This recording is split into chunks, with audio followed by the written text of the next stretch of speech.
With respect to anti-corruption and bribery and to conflict zones, I think the issue is that it's everybody's responsibility. So everybody has to contribute in meaningful ways, in the ways that they can, even if there's primary players. So I would say on the peace front, the primary players are still going to be the conflict actors themselves, right? So it's still governments, it's still non-state armed groups. But everyone else is impacted by conflict. And so everybody else should be at the table trying to figure out ways to deal with this. And that includes for-profit companies. ESG has exploded into compliance and business consciousness in 2021. Join Tom Fox, the voice of compliance, on the ESG Report and learn about sustainability risks, opportunities, and issues that business leaders and compliance professionals need to know about regarding ESG. Dr. John Katsos is an associate professor of business law and ethics at the American University of Sharjah. He is a prolific author, having written well over 20 papers around business ethics, law, due diligence, and a wide variety of other topics. I met him through a series of articles he and a research team posted in a recent issue of the Harvard Business Review, Big Idea, and that led to a dialogue that he and I have been engaging in since that time. In this episode, he talks about due diligence in conflict zones and how climate change leading to migration has become an important topic for ESG going forward. It's a fascinating exploration of many of the underlying causes that have led to environmental disasters and conflicts throughout the globe, and tied into the corporate response around ESG. I know you will enjoy this episode. John, one of the things I know you have studied from an academic perspective is due diligence, and it strikes me that there's multiple levels of due diligence on multiple actors that any company working in a conflict zone would need to perform.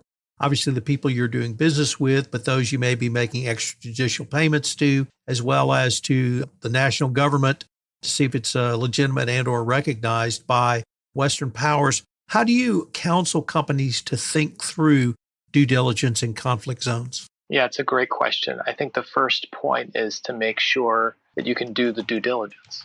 That's really the critical factor. And in a lot of these places, you simply can't. It's very hard to assure that you can actually get the information that you need to do the due diligence. So for companies in conflict zones, that means having a very clear red line that if you can't do due diligence, you have to assume that money is going to places and people who they shouldn't be going to. And that also means then having a process for dealing with withdrawing or shutting down operations in cases where due diligence can't be done. John, when most Americans think of modern slavery or human trafficking, they start back to the Liam Neeson Taken movies, and they think about sexual exploitation. And that is really not the problem corporations face. They face either human trafficking and modern slavery in their supply chain, or simply exploited workers who may be paid a subsistence level of income or certainly below market rates. How do you help companies think through the issue of low paid wages or exploited workforce in connection with migration issues going forward? Yeah, it's a great point. So there's a couple of ways that I think we walk through for companies on how to deal with this. One is to really go beyond just what contracts will say.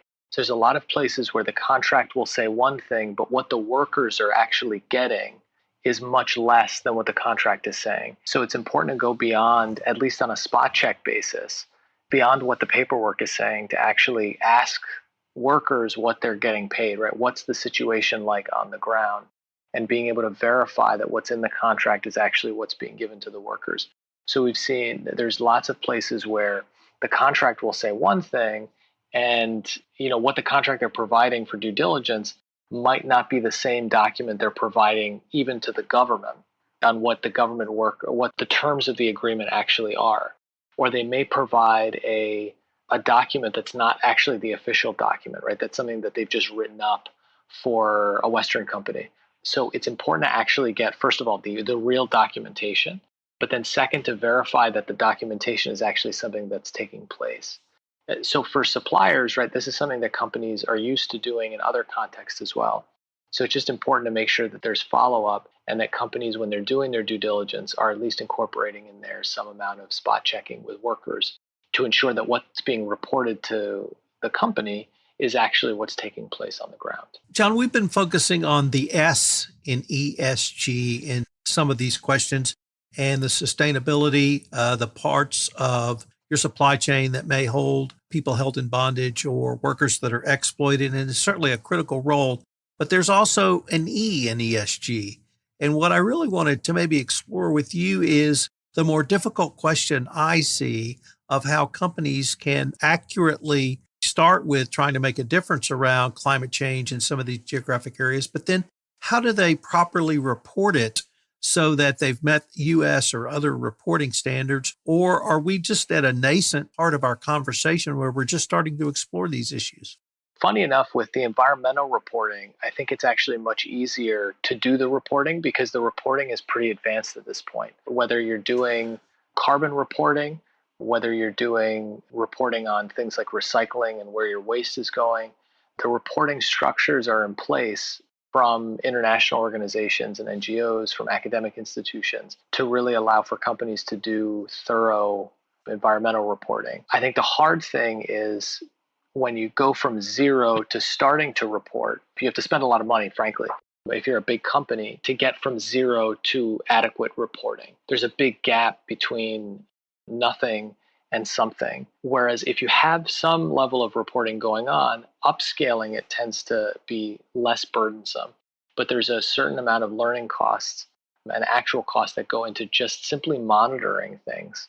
So simply monitoring how much energy you're using and what the carbon intensity of that energy is, where your waste is actually going. And then even beyond that, where are your workers coming from? How do they get to work? All those things factor into whether it's carbon reporting or waste reporting. But the various environmental structures related to reporting are sufficiently intense at this point and sufficiently detailed that pretty much every company in every industry could do it well if they had the time and the focus to do it. John, I often tell people that 80% of ESG you're probably already doing now.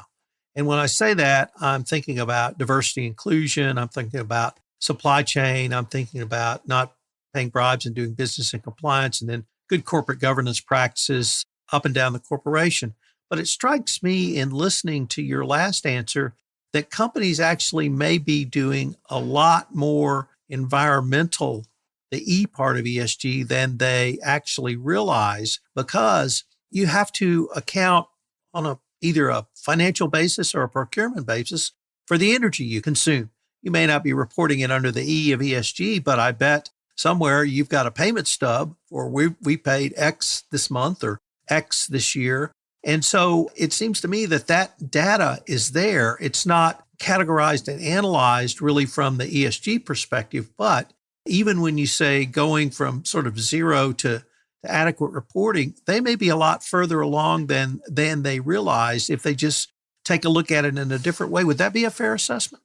I think so. I think the other problem is there's a lot of siloing in larger organizations where someone might have the data, but the organization doesn't have it systematically or categorically across the organization. So you might have procurement has particular data that's not being shared across the entire organization. So when folks are trying to do reporting, the reporting folks may not even know that procurement or anybody else actually has this information. So I had one company who I consulted for who their facilities unit had incredibly detailed energy data on a building by building basis, but nobody had asked them whether they had that data. And so the folks who were trying to do the report were spinning their wheels trying to figure out, where do we get this from? And no one had ever asked the facilities folks. So finally, the chief operating officer mentioned just offhandedly in a meeting where the facilities head was present that they were, they were having trouble finding this data. And the facilities person just put up their hand and said, "Oh, we have that. We have it." And they had very detailed data. So I think your point is spot on that a lot of times companies are collecting this information, but they just don't know where it is, especially in larger organizations. they may not have a good data management and data sharing policy, which is a broader issue. That's why I think we see in a lot of companies a shift to hiring more data managers and hiring more information specialists who can help bridge those types of gaps. Are you getting either consulting requests or other requests from corporations to help them understand not simply what their obligations might be, but how to report the information and actually build out and use it going forward? Yeah, I mean, I think we see a lot on two fronts. There's a lot of push on the company side for more formalized reporting. And I think they're using the accounting firms, frankly, have done an excellent job of trying to build out their abilities to do that sort of reporting and to help companies create accounting frameworks related to that, again, especially at the bigger companies. But I think the other thing we're seeing is much more intent and much more money put behind reporting related to the UN Sustainable Development Goals. So whether that's on the environmental side, because the SDGs are very broad and they tend to cover all of ESG, or on the social side or the governance side, I think we see companies that are much more focused on trying to align what they're doing with what not only other companies are doing, but with what governments and civil society actors are doing on these sustainable development goals. Have you seen or actually done any studies of corporate responses in conflict zones and in areas of climate change where you're able to track any of the results, or is that something that you're perhaps considering as well? Yeah, so I would say this is the holy grail of our field, is to try to figure out how business can try to track businesses before, during, and after conflict and the societies that they operate in to see the direct impacts. It's really hard. And it's hard because, first of all, it's hard because almost all data in conflict zones, even casualty data, is sometimes hard to come by. And it's hard to find reliable data. I would say casualty data is the best data that we have. But even when you try to measure things like destruction, so if you're trying to put economic values on, the burning of a factory or a village or a town or something, it's often hard to even get that kind of data. Never mind trying to actually talk to people, which is most of what my research is, right? Is interviewing people and companies to try to get the lay of the land and see where the process is. So what that means from a studying standpoint is a lot of it is going to be secondary or indirect to what we actually want to measure. So when we look at things like the impact of a CSR policy or program in a conflict zone, it's often hard to know how much of an impact that program has because there's so many other things going on around it. So there was a great program that Chevron ran in Nigeria after there was a set of ethnic clashes. And Chevron decided, look, we have to do a much better job of engaging with the local community. And they put together this incredible project where they would work with local community leaders and basically provide funding to the projects that this multi-stakeholder dialogue committee would decide in each territory, in each group. They would basically decide how to spend the money. And Chevron would get obviously a say in that, but would really empower the local communities to spend the money in ways that were going to help benefit them and build peace. Great program. It's really hard to draw, direct measures on what the impact is of the Chevron policies by themselves and the program by themselves versus all the other things that were going on around it. And that's probably the one we have the best information on. So in other settings, it's really hard to draw definitive judgments about the success or failure of particular programs in contributing to peace. Let me end with another pretty big picture question, which is, as you know, I tend to focus on a corporate response to the international scourge of bribery and corruption through compliance programs, through compliance with laws such as the UK Bribery Act, the US FCPA, French Step-on-Two, or whatever the anti-corruption regime is. And I wanted to conclude by asking you, do you see a role for for-profit corporations in this, or is this really better left, in your opinion, to NGOs? I mean, I think with respect to anti-corruption and bribery and to conflict zones, I think the issue is that it's everybody's responsibility. So everybody has to contribute in meaningful ways, in the ways that they can, even if there's primary players. So I would say on the peace front, the primary players are still going to be the conflict actors themselves, right? So it's still governments, it's still non-state armed groups, but everyone else is impacted by conflict. And so everybody else should be at the table trying to figure out ways to deal with this, and that includes for-profit companies. That's especially true in places where for-profit companies have a considerable amount of power, right? So this is another dynamic, is that in some conflict zones, the private sector is a minimal player, while in others, they're really powerful players, whether it's because they're very large companies as compared to the government, or because there's lots of small players who through business associations are able to influence things. So a nice example is in Tunisia, the business association, right, the equivalent of the Chamber of Commerce in Tunisia, played a really key role in creating peace in Tunisia, right? So making sure that there was a just transition and trying to make sure that there was a peaceful transition. In fits and starts, sure, but that's why the head of the Chamber of Commerce was one of the 4 Nobel Peace Prize awardees from Tunisia, from that transition.